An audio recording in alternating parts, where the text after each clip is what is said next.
It's time for Tiger Talk on the Tiger Sports Network.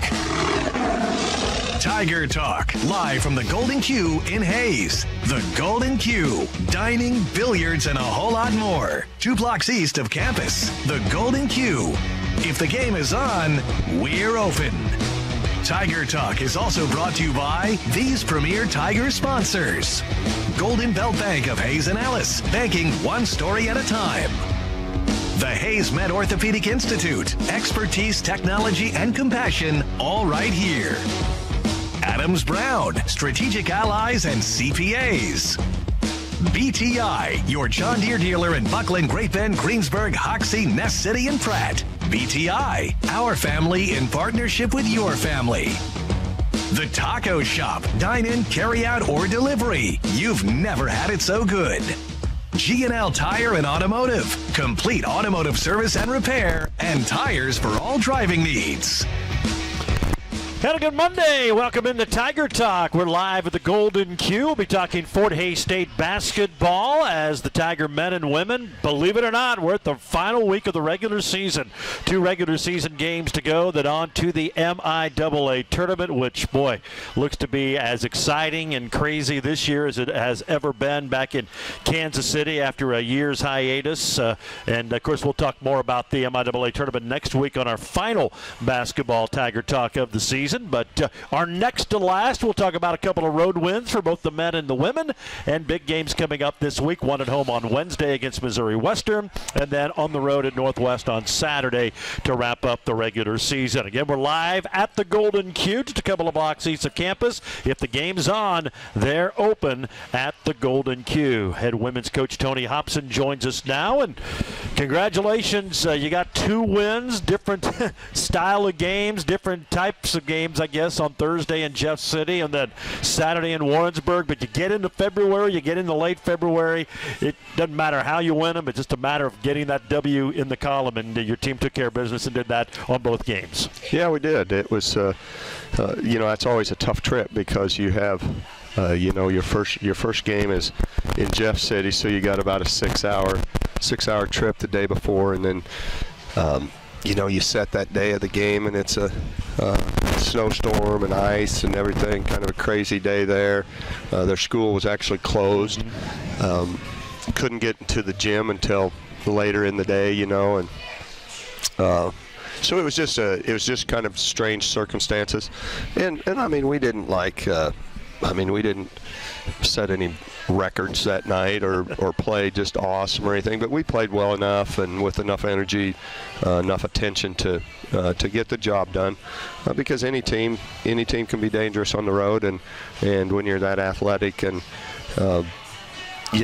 they have a pretty good, they play really well at home, and so I was just glad to get out of there with number 1 healthy and number 2 with the win. Yeah, and you look at that game, I guess the stat that stands out, you had 20 turnovers. One of your higher turnover games, and I think what they score 24 points off of turnovers. You take that away, if it's a normal number, about 11 or 12, that's 8 or 10 points, and then you win a game by 20 plus, and not that the final score matters, but it certainly looks a lot different if you have a normal game and a turnover. That was about the one probably negative on Thursday's game was a turnover count. Yeah, we were loose with it, and you have to look where your turnovers come from. Our 2 primary ball handlers, Galladay, Hobbs, they handle the ball 90% of the time getting us into the offense. They have one of our 20 turnovers. They have 5% of our turnovers, and that shouldn't be that way.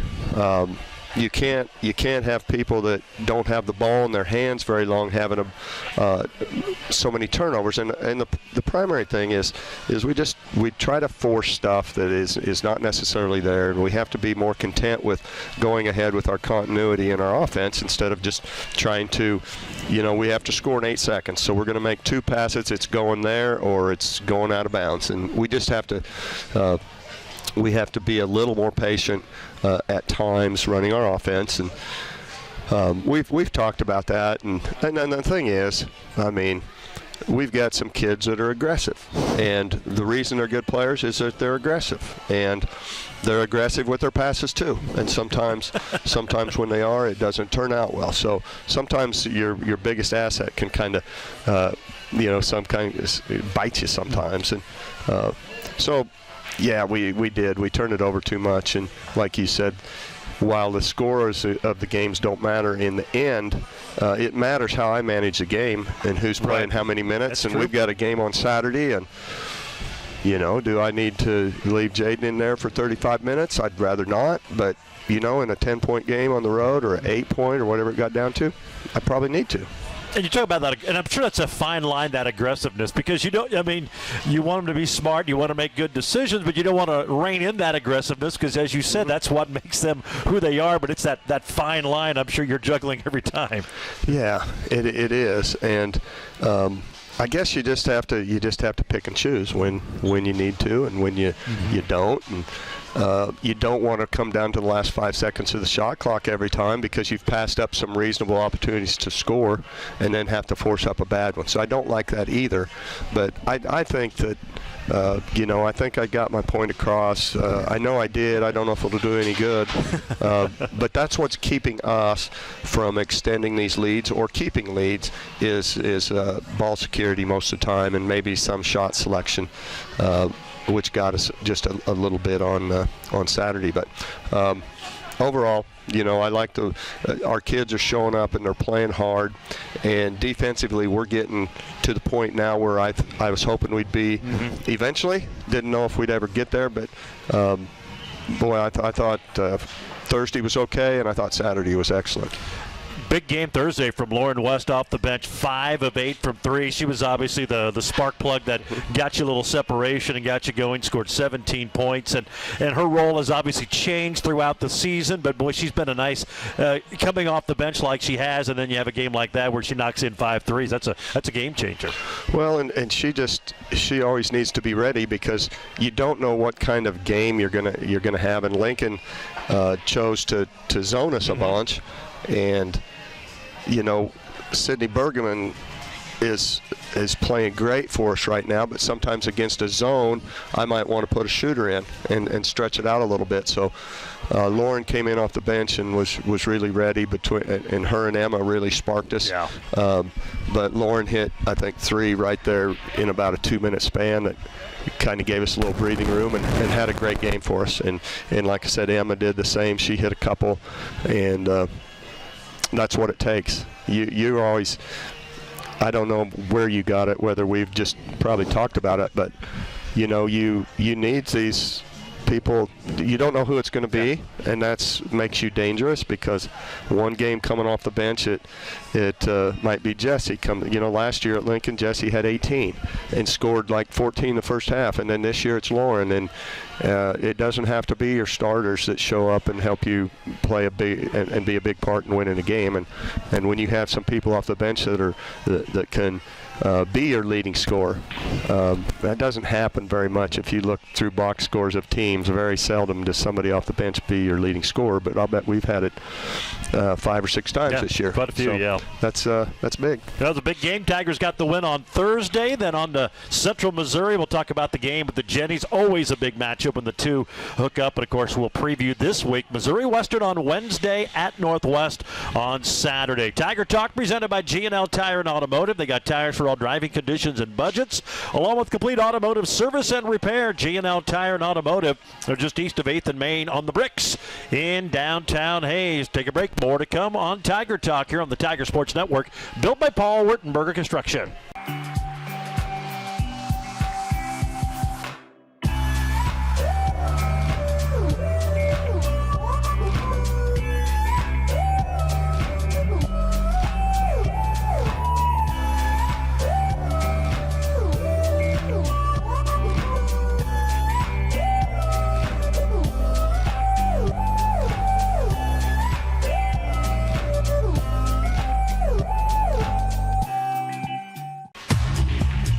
Clanks off, no good. Ruddle rebounds. 5 seconds to go. She's into the front court with 3. Plays to Randall. Layup, good, and that will be the end of the quarter.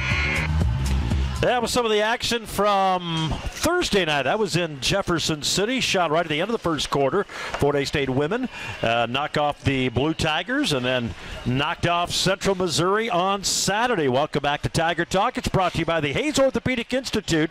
Expertise, technology, compassion, all right here. The Hayes Orthopedic Institute, they're the official team physicians for Fort Hays State Athletics. We do have a couple of questions from listeners we'll get to a little bit later on in the program. You can still participate there. Go to the FHSU Athletics website, fhsuathletics.com. Under the Fans tab, you'll get a drop-down menu. You'll see it there. Submit your question. If we use it, you got a chance to win a gift certificate here from the Golden Q in Hayes. The Golden Q, if the game's on, they're open. Fort Hays State, 2 wins on the road, and we mentioned Central Missouri on Saturday, and we talked about it before the game broadcast. Always a big game, obviously. You've played them in big games. They've been a national title contender for years.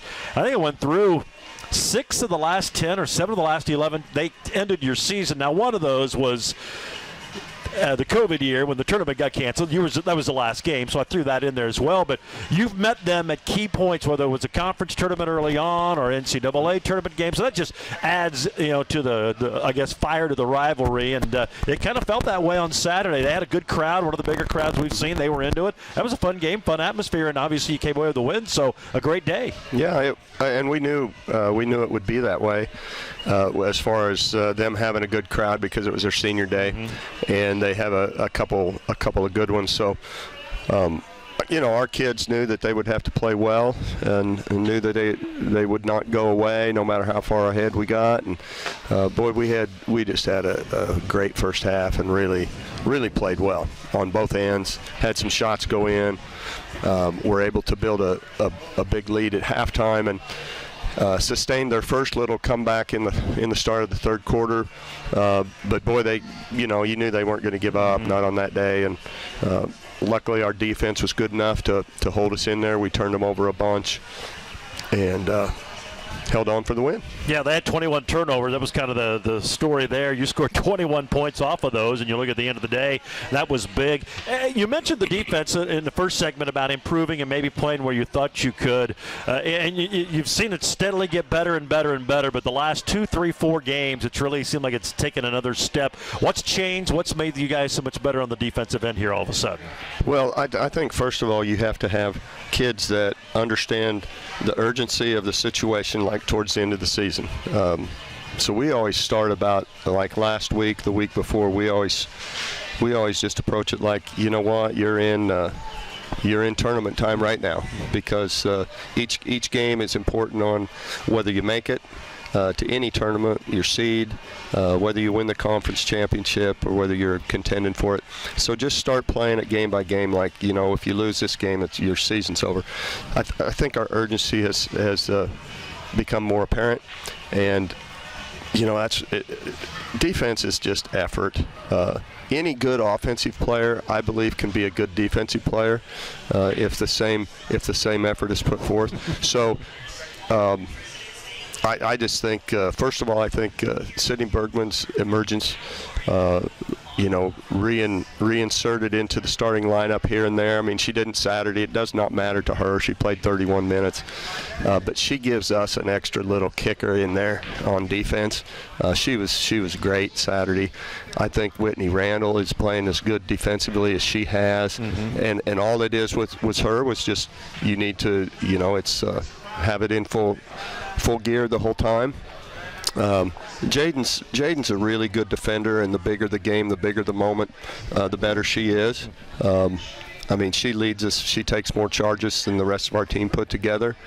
But in a 18-point game, probably not going to happen, because she's not going to do it. she's you know what? She knows her. I don't want her to. Exactly. I don't want to take a chance on a concussion or something. But when it's crunch time and matters, there's no question that she'll do what she needs to do. So, we always have that size in the post. I think Olivia's a good defensive post player, and Jesse's improving in that area all the time. But I think the other guards, like, Galladay's a good defender, and we can put her on the ball so I can have Jaden off the ball where she's so effective. And then you bring Dilsaver in. She's also a good defender. Emma does a good job, and they're so athletic they can make things happen. So I just think we have kind of a nice little mix going right now, and that can change in today's practice. Who knows? But right now we have a pretty good flow defensively going, and just a lot of effort and urgency going on. So Tigers have some big games. 2 more left here in the regular season as they battle for an MIAA title. We'll talk about that, get to our listener questions here in just a little bit. But we're at the bottom of the hour, so let's pause 10 seconds for station identification. You're listening to Tiger Talk on the Tiger Sports Network, built by Paul Wertenberger Construction. Raise your glass, can, or bottle from Kaiser Liquor and salute all the hard-working Fort Hays State Athletics. Kaiser Liquor and 14 KEYS Hayes. Tiger Talk from the Golden Q here on this Monday. We're going to take another break. We'll come back. We'll get to those questions. Had a couple of them emailed in, and we'll preview the Tigers and the Griffins coming up on Wednesday night. Tiger Talk brought to you by BTI. They're your John Deere dealer. Locations in Buckland, Great Bend, Greensburg, Hoxie, Ness City, and Pratt. BTI, our family in partnership with your family. More after the break on the Tiger Sports Network, built by Paul Wertenberger Construction. Fact: 8th Street Liquor is where good times start. Next fact: 8th Street Liquor has the best selection and prices on beer, liquor, and wine. Okay, I don't want to bore you with all the facts, but the fact of the matter is, you just can't get better than 8th Street Liquor.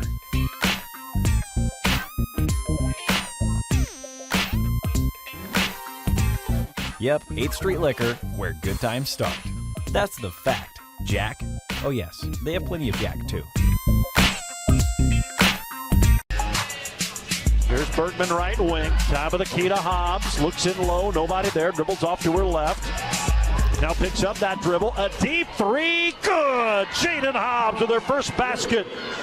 Her 44th 3 of the year. 27-13. Fort Hays State by 14 points, their biggest lead of the day. And that's part of that big first half run by the Tiger women, led by as many as 22 on Saturday. Held on to win it by 6 as they knock off the Jennies. Tiger Talk brought to you by the Taco Shop. Dine-in, carry-out, fast delivery, 625-7114. You can, of course, download their handy Taco Shop app, get their full menu, and have a lot of great contactless delivery options. All at the Taco Shop. You've never had it so good. Fort Hays State getting set to wrap up the regular season this week. Final home game is Wednesday, Senior Day, the Tigers and Missouri Western. We'll get to that in just a little bit. Couple of quick questions. One of them is about COVID. Is it still a factor in recruiting, and maybe how that has affected recruiting? Obviously, it was a little different, but just when your visits and all the different things, how's COVID playing into that right now? Right now, it's zero effect. We don't have any issues on any place we go. And when we bring a kid in, we don't require vaccination. We don't require anything. So nothing. Right now, as of really for most of this year, it hasn't had any effect on our recruiting process. I would guess the biggest effect is those who were in the program when COVID hit and you get the extra year. I'm sure that has juggled, and it's 5 years, and who's going to play, who's going to come back. I imagine that's as big a factor as anything. Well, definitely. I mean, it just kind of jammed everything up, and I think some kids got caught in that. I know I've noticed some kids are maybe this would be a trickle-down deal, but I know it seems like kids are committing earlier, and a lot of them last year committed earlier because there wasn't much available. Because people, just like we have 2 kids come back that would have been 2 kids we would have had to sign, 2 scholarships we would have used, and I think most people were in that boat, and now I have a 9-person freshman class, so it's going to have an effect for a few years until it kind of gets spread out a little bit, but that probably would be the biggest effect. Well, I appreciate the question from the listener. One other one, and we just saw it on the TVs here at the Golden Q, the little fracas after the game with Michigan and Wisconsin. Your thoughts on the post-game handshake? I know because of COVID, it kind of went away. You just waved, and you guys kind of still implement that a little bit. Yeah, well, as far as the thing last night went, I mean, it's childish. When you're concerned about somebody calling a timeout, I mean, give me a break. Just grow up. That's ridiculous. As far as I don't know when it started. I mean, I know it's been a long time since I played in college, but I don't ever remember doing that. I mean, if you knew somebody on the other team, you might go say hello or whatever, but I don't remember really automatically lining up and going through that. I don't think it's necessary. You don't want to seem like you're standoffish by not doing it. So if we're not going to do it, I always tell the coach before the game, hey, we haven't been shaking hands just because of COVID, and you don't want to catch what we have, or I'll just make light of it. Right. And then you just don't do it. But really, we've had some incidences over the years. I mean, I had a girl get punched a few years ago in the lineup. Carly Heim, actually, if you remember. She isn't Carly Heim anymore. Yeah, that's right. She got just a short little rabbit punch to the gut, you know. And if you've ever seen her, that's the last place you want to hit her. You probably hurt your hand. I mean, but anyway, you do set yourself up for some incidences. So probably just needs to be eliminated with COVID and whatever. All right, well, let's get back to the task at hand. Final home game, Senior Day on Wednesday. Missouri Western lost at home to Emporia on Saturday. Obviously, they're trying to get in the NCAA tournament. They're going to be in desperation mode, and very talented team. Kind of been up and down a little bit, but you'll have your hands full. And obviously, with everything you guys are playing for, conference championship, trying to host a regional, this is a huge game on Wednesday. Oh, it is, and they've got some really good athletes and some good players, and they play hard, and they beat Central Missouri twice in overtime. Yeah. I mean, so they're in fourth place. They're 20-6. They're a good team. They've won a lot of games, and they beat some good teams. And I mean, the game before the Emporia game, they caught Emporia on a bad night, but they beat Washburn by over 20. Just totally dominated them the game before that. So it'll be a good one. We need to be ready to play, and they are. I don't remember where they were in last region. Were they 7th or 8th or something in there? Yeah. They were right underneath Southern, probably 7th. So they're kind of on the bubble, and if they lose a couple more, it'll probably knock them out. So they're going to be playing hard and desperate, playing for something. And whenever a team's still playing for something this time of year, it makes them more dangerous. And final, you're going to honor some seniors before the game. They've obviously had a lot to the program, and always want to send them out on a good note.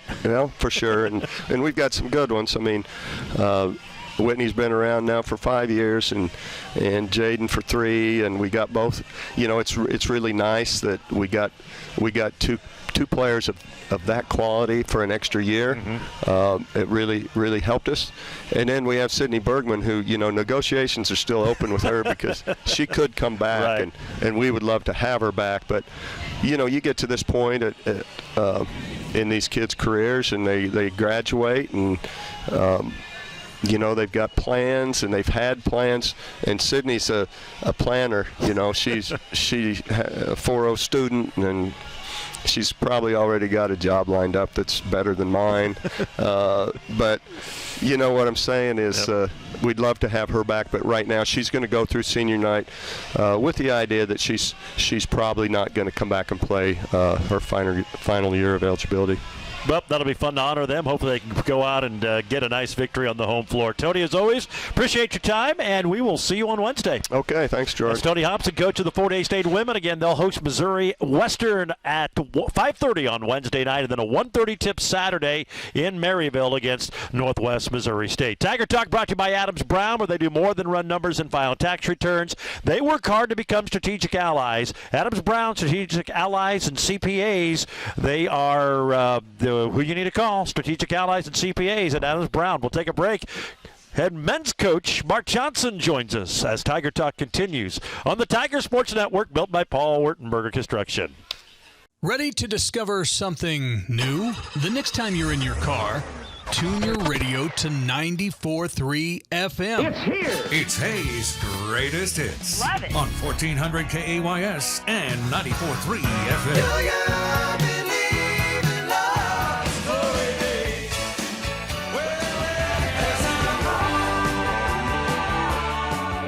94.3 FM, KAYS. Go ahead, check us out.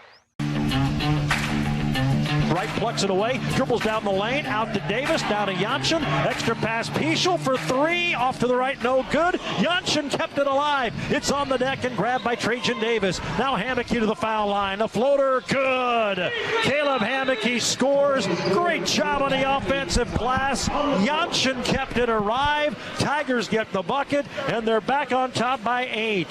Yeah, with some of the action from Thursday, Fort Hays State knocking off Lincoln 73-35. Welcome back to Tiger Talk. We're live at the Golden Q, just 2 blocks east of campus. If the game's on, they're open. Men's coach Mark Johnson joins us now. 2 nice wins.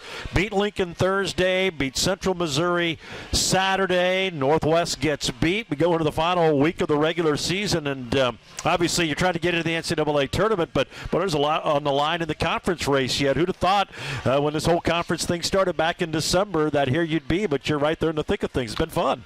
Yeah, we had a good week again. Our guys just keep doing what they have to do. That highlight there, that was a big part of the first half. We had 12 offensive rebounds. I think B was really good on the offensive glass, keeping balls alive, and then we just shut them out, and then we started making shots in the second half. And I don't care who you're playing in the MIAA, we have very few games like that where you coast the last 10 minutes. It seems like every game is just such a stressful finish to the game, and it was just nice to kind of have one that didn't come down to that. Even the Monday before that, I think they had it at 7 with 10 minutes to go in the game at our place. So stressful games, it's nice to kind of be able to just relax to finish a game. And then Central Missouri is just their style of play, a little bit like Rogers and all that. It's going to be one of those tough games. Our guys did enough to find a way to make enough plays and get enough stops to win the game. Well, and you came out on Thursday in the second half. You hit 11 of your first 11 shots. Obviously, you do that. That helps kind of get you that separation. And you look at any blowouts. That's usually a lot of the factors, turnovers, and if a team just got on fire. And you haven't had a lot of those, but it was nice to see your guys hit some shots. Yeah, we play well. Naiji's really starting to shoot again. Naiji's been one of them guys. You look at his percentages for the year from 3. It's just phenomenal. He's shooting the ball great, but it really feels like he'll have about a 4 or 5 game stretch where he makes everything, and then 4 or 5 where he doesn't make anything. And now we're back on that stretch again. He was big at the second half against Lincoln, and then he hit a couple, his standard step back threes. He made a couple big ones against Central Missouri too. No doubt about that. And Caleb did not hit a 3 in the Central Missouri game, but yet, and you said it well, stepped up down the stretch when we had to try to win that game, and was on the line. He made some big plays. Rare to see him have an over game from 3, but he still did enough to help this team contribute and get a win. Yeah, they make it hard on you. You got to drive. Then they put the Nelson kid on you, and like I said, I think from a physical defensive standpoint, the 2 guys that stand out in our league that I think are just really make it hard on their opposing offensive players is our guy B, and then Jakor Nelson for them. That guy's 6'5", strong, athletic guy, and he made it difficult on Caleb. And Caleb had a big and one, and I think they cut it to 6. And a couple plays that stick out in my mind was they cut it to 6, and Caleb had that 3-point play on the drive that kind of relaxed us again. Thought Gabe had a nice back cut finish, and then Elijah had a kind of the finishing drive to win the game. Those 3 plays were all big for us. And you got to the rim in the UCM game, and we talked about it afterwards, just the way they defend. If you can get past that first line, you've got a chance to have a good look, and you did. There's times there was nobody impeding a lane to the rim. Yeah, a little bit like Missouri Southern. Their initial wave is pretty extreme, but they don't have a lot behind it. When you play Rogers, they have that same thing, but then they got that help defense behind it. And, you got to be able to drive it. That's not, I would say, overall, if you look at it with our team, we're not full of drivers, and you got to be able to get downhill past them and finish at the rim.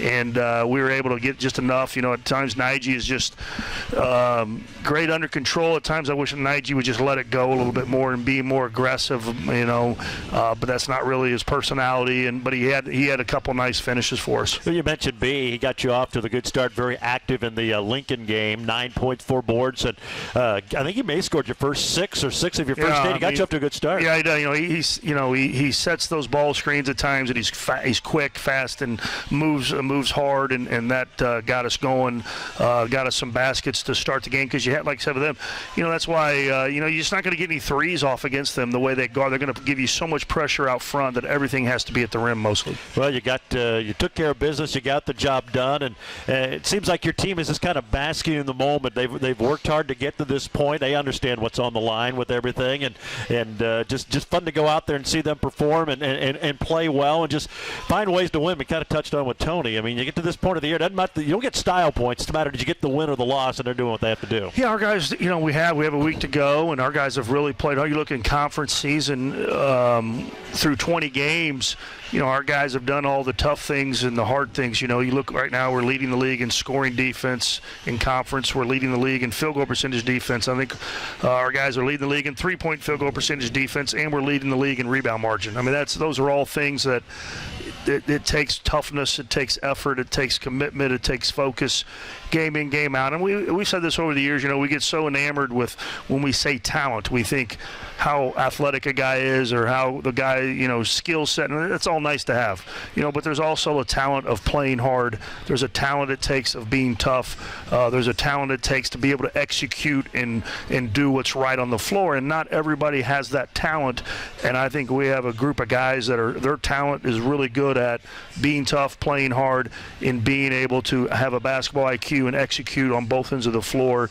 And sometimes that gets overlooked, that we just think everybody can do that, and not everybody can do that. Tiger Talk brought to you today by Golden Belt Bank of Hayes and Ellis, here to make every story shine brighter. It's the way they do banking, one story at a time. You can check them out at goldenbeltbank.com. We did have a couple of listener questions. We'll get to those when we come back. We'll preview Missouri Western and Northwest Missouri State, final two games of the regular season, and both big games for Fort Hays State as they wind down the regular season, get ready for the MIAA tournament. We'll return after this. It's Tiger Talk. We're live at the Golden Q on the Tiger Sports Network, built by Paul Wertenberger Construction. That was another legend on 99 KZ Country. And yes, before that, we had a brand new artist. Your home for today's stars and the legends. We play real country. I'm Teresa Trapp. Weather, news, sports, it's all here. We're on Facebook, and there is a listen live link at hayespost.com. Dial us in on your radio at 99.5 FM. KHAZ, Real Country. 99 KZ Country. Inbound to right, he's guarded by Sides. 52 seconds left in the game, 10 to shoot. Nige on the right wing trying to attack, goes baseline in the corner. Nanabu, Elijah drives to the basket, he'll lay it in with the left hand. Elijah Nanabu with 8. Fort Hays State by 6, 60-54. That was a big time bucket. As what Coach talked about a little bit ago, that was the final margin as the Tigers knocked off Central Missouri on Saturday. Now back at home to take on Missouri Western on Wednesday night, final home game, and then at Northwest on Saturday. Welcome back to Tiger Talk. We are live at the Golden Q. We did have a couple of email questions. You can do that anytime during the week. Go to FHSUathletics.com. Click on the fans tab. You'll get a drop-down menu, and there in the bottom you'll see Ask the Coach and a chance to win a $25 gift card from the Golden Q. And Coach Hobson kind of answered this, and mainly COVID and how it affects recruiting. And I don't think actually COVID is you can bring anybody in, you can go visit anybody, but I'm sure the biggest is just for a while here, who's coming back, who's using that extra year, who's not using the extra year. I imagine that's the lingering impact right now. Yeah, I would say over time, as it goes on, I think when it initially happened, you kind of knew right away last year's kids who were coming back and not. And now as you move forward, a lot of these kids aren't ready to make that decision. Caleb technically could be, is he a freshman or is he a sophomore? Yeah. And so it's kind of messing up your classes a little bit because you never know what's going to happen. And then, like Nige right now is going to go through senior night. I would say most likely he's not, but sometimes when that final horn sounds, minds change, you know what I mean? So, you're kind of up in the, I would say that's what's COVID affected the most. It's not really affecting right now as far as physically recruiting and visits, and you go and watch, and it's just more. We feel like COVID just affected last year's seniors. Really, it affected everybody that was playing, whether it be a freshman, sophomore. You just don't know, how many more years they have left. Next year, it's like B and Gilbert. Well, B is an international kid. He's going to graduate. That's a big commitment to come back for another year and another. So that you just that's all up in the air, and that affects our recruiting for right now. Do we need to go get a big guy and redshirt him next year, a 4-year kid, to get him more prepared for that next year, or are some of these guys going to be back for one more year? And that's it's a tough ask to demand them to go. We need to know right now because things change. Yeah, well, we'll find out. Time will tell, but it's affecting everybody, so everybody's kind of in the same boat. The second one was, I'm sure you saw the Michigan-Wisconsin into the game, the little melee. The question is, your thoughts on the post-game handshake. Should they just get rid of him, go away with him? We probably do. You know what I mean? And things are volatile right after the game. Everybody needs a cooling off period. And nowadays, and that would have been even 20 years ago, everybody would have known about it. But I'm saying even with social media, camera, everything gets exposed, so we feel like these things are happening more. They're not probably happening any more than they used to. Just we're aware of every time it happens. I think it probably needs to go away. You look at the NBA, they don't have post handshake lines. We're now, even in the last few years, everybody's into these pre-game handshake. I got every player from the other team coming down wanting to shake hands. Turn the lineups. Shake the refs. So if we're going to have to do it now before, we probably don't need to do it after. I'm not a big fan of doing it before, either. But it is what it is. We all need to be above it and be better than what happened. That can't happen, shouldn't happen, no matter what. But it'd probably be smart to go away with it. But no one's listening to me. Or me, but no, I understand completely. We'll see if anything becomes of that, if it does institute some change. Tigers wrapping up the regular season here at home Wednesday, and then on the road Saturday, Northwest Missouri State. Missouri Western coming to town. They beat Emporia Saturday. They dealt with COVID, and I think they got a make-up game with Southern tonight. They played a lot of games. They're kind of on an NBA schedule, something like 7 games, 14 days, trying to get it all into their credit. They're trying to get all their games in, and we'll get them in. But scary team. They looked really good on Saturday night and went over Emporia State. It's going to be a big game. Yeah, they're playing a lot better. They beat Central Oklahoma last week. We caught them right after COVID, caught them at the perfect time. They're really playing good. I think they're doing a better job of slowing the game down and taking better shots, not having to play defense the whole possession or the whole game and playing. So like I said, they're at Central Oklahoma and Emporia, beating Emporia, that's impressive. They're playing a lot of games. This will be our 6th game in 14 days. It's eerily similar to a year ago. Mm-hmm. That game was vital for us to make the postseason, and them too. And both of us, we had just come off like 3 games down in Oklahoma in the week. They had, so when you reflect on that game, I really felt like both teams were in a fog the first half. Whichever team would have been ready to turn it up and go would have won that game, and I think we're in the same boat. Like you said, they're playing a lot of makeup games, and like I said, we're technically still playing our 6th game, and that's playing every other day for 2 weeks. That's hard.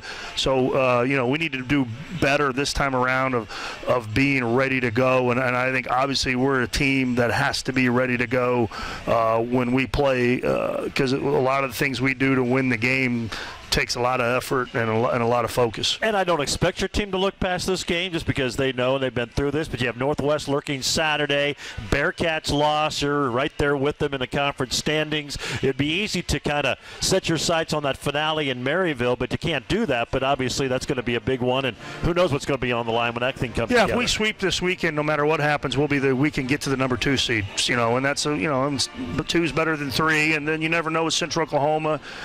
They have 2 Central Missouri and Southern that are all things can happen in the MIAA. So we sweep this week. There's a chance we could get a conference championship. Well, that'd be fun. Who would have thought that happened back in the start of the conference race in December? Coach, as always, appreciate the time. We'll see you on Wednesday night. All right, thanks, George. That's Mark Johnson, coach of the Tigers. Again, Wednesday 5:30, 7:30. Tigers in Missouri Western. Then 1:30, 3:30 Saturday from Bearcat Arena in Maryville. The regular season finale with Northwest Missouri State. One more basketball Tiger Talk. That'll be next Monday. We'll preview the MIAA tournament, which should be incredible on both the men's and women's side. Tiger Talk brought to you today by Golden Belt Bank of Hayes and Ellis, Adams Brown, The Taco Shop, BTI, Hayes Orthopedic Institute, and G&L Tire and Automotive. And, of course, brought to you by the Golden Q. If the game's on, they're open.